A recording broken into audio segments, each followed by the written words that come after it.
By now, WSFA 12 News is celebrating its 70th anniversary, and that means all year long this year we've been looking back at different parts of our history. Tonight we focus on the women of WSFA. WSFA 12 News anchor Sally Pitts has more on one of the station's first on-air personalities. I thought she was Superwoman. Ellen Brooks' earliest memories of her mom are at WSFA. Her mother, Idelle Brooks, was a fixture on WSFA's airwaves during a period many call the golden age of television. I will never forget the first time I saw her. I yelled at the TV, and it was a big old box back then, and I said, "Mama, Mama, come out." I thought she was inside the box. Idelle hosted a number of popular programs, including an exercise show called Shaping Your Future. They didn't have CDs and boom boxes or any of that stuff back then.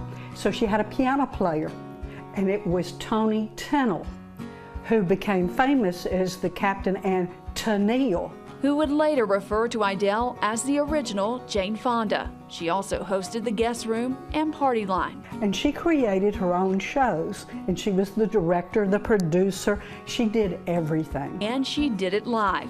Ellen remembers the moment she realized what live television meant. It was her brother's birthday.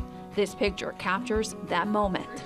He is sitting in her lap, and I'll never forget it. I'm trying to be Miss Prim and Proper at 4 years old, and he reaches over unprompted and puts his hand in the cake icing and pulls it away. Idelle handled it like a professional, the way she always carried herself on television. Well, she was honest, she was curious, she was prepared, and she loved what she did. She loved people. Ellen says watching her mom at work influenced her own career. Ellen served as district attorney for Montgomery County and says the lessons she learned from her mom served her in the courtroom. Ellen recalls her mother's advice when she had to deliver a speech once. And she made me reach inside and talk from my heart, and I'll never forget that lesson. It was so incredibly powerful to me in learning how to talk to people and mean what you say and say what you mean. Idelle was a pioneer in television, but her family always came first. She included us as much as she could. In her latter years, sometimes I would actually do the show for her if she couldn't do it for whatever reason. And she opened opportunities for us. And Ellen says she turned down an opportunity for herself. She interviewed with the Today Show. NBC offered her the job, but Idelle turned it down because it would have taken her away from her family. Ellen says she was one special lady. She was to me and still is. I often think, what would she do?